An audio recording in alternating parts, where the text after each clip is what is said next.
आप यहाँ जिस प्रोग्राम के लिए आई है उसके बारे में एक थोड़ी सी जानकारी दें। ये अमेरिकी सरकार का स्टेट डिपार्टमेंट का एक 70 साल पुराना बहुत ही प्रेस्टिजियस कार्यक्रम है, विमेन इन पॉलिटिक्स, जहां पर वो महिला राजनेताओं को, स्त्री राजनेताओं को अलग अलग मुल्कों से बुलाते हैं और उनके देश में किस तरह से महिला राजनीति का कार्यक्रम हो रहा है, महिलाओं की राजनीति में क्या भागीदारी है, उसको लेकर एक परिसंवाद होता है। अमेरिका में किस तरह से महिलाओं का राजनीति में जो उनकी जो भागीदारी है उसको और उनके मुल्कों को जोड़ने की एक बहुत ही पुरजोर और बहुत ही, मुझे लगता है, बहुत ही गंभीर कोशिश है ये कार्यक्रम। और आपने भारतीय राजनीति में भी काम किया है, अब यहाँ पे इस प्रोग्राम के तहत आई हैं, तो अमेरिकी राजनीति में महिलाओं का स्थान और भारतीय राजनीति में महिलाओं का स्थान, उसमें क्या फर्क देखती हैं आप? देखिए, सबसे बड़ा फर्क ये कि अगर आप साउथ एशिया के देशों को देखेंगे तो it has been the labyrinth of women leadership. विश्व की पहली महिला प्रधानमंत्री वहां जन्मी और वहां से निकली, विश्व की पहली महिला राष्ट्रपति वहां से निकली।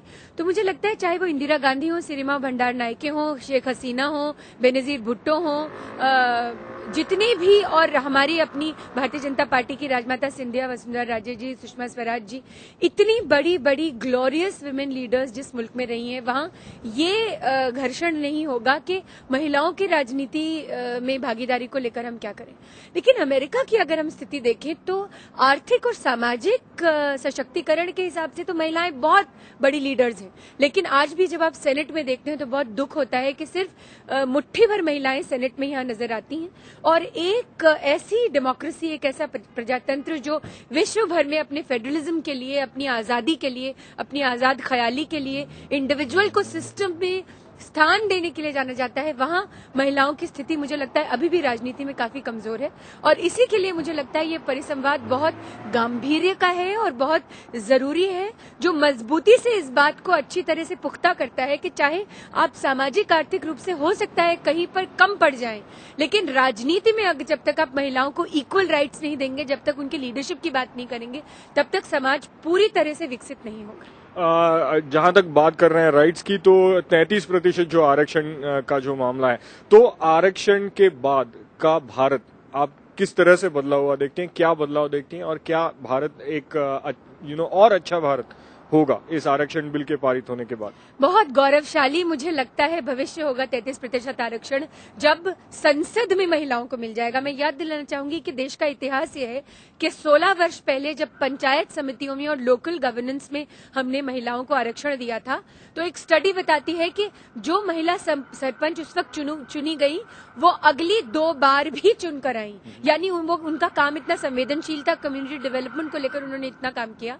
और वो राष्ट्र जो झांसी की रानी के लिए जाना जाता हो, जो रानी चेन्नम्मा के लिए जाना जाता हो, और इतनी बड़ी विमेन लीडर्स के लिए जाना जाता हो, जब वो राष्ट्र उठकर 33% आरक्षण महिलाओं को देगा, तो वो एक मैसेज होगा पूरे विश्व के लिए कि हम महिलाओं को राजनीति में इक्वल पार्टिसिपेशन देने के लिए अब तैयार है। और मैं आपको याद दिलाना चाहूंगी, जब एनडीए की सरकार थी माननीय अटल बिहारी वाजपेयी जी के नेतृत्व में, तब संसद के पटल पर एनडीए की गवर्नमेंट ने ही पहली बार इस बिल को बहुत जोर से उस पर परिसंवाद किया था। वो दुख की बात है कि जो अब सरकार है वो उस समय विपक्ष में थी और किसी वजह से, किन्हीं कारणों की वजह से वो बिल पास नहीं हो सकता। मैं तो अब बिल्कुल उस गौरवशाली भविष्य की ओर देख रही हूं जब ज्यादा से ज्यादा लड़कियां, महिलाएं, वो लड़कियां जो सामाजिक रूप से बहुत ज्यादा सशक्त हैं, राजनीति में अब पदार्पण करेंगी और देश का पूरा, मुझे लगता है, नक्शा बदलेगा।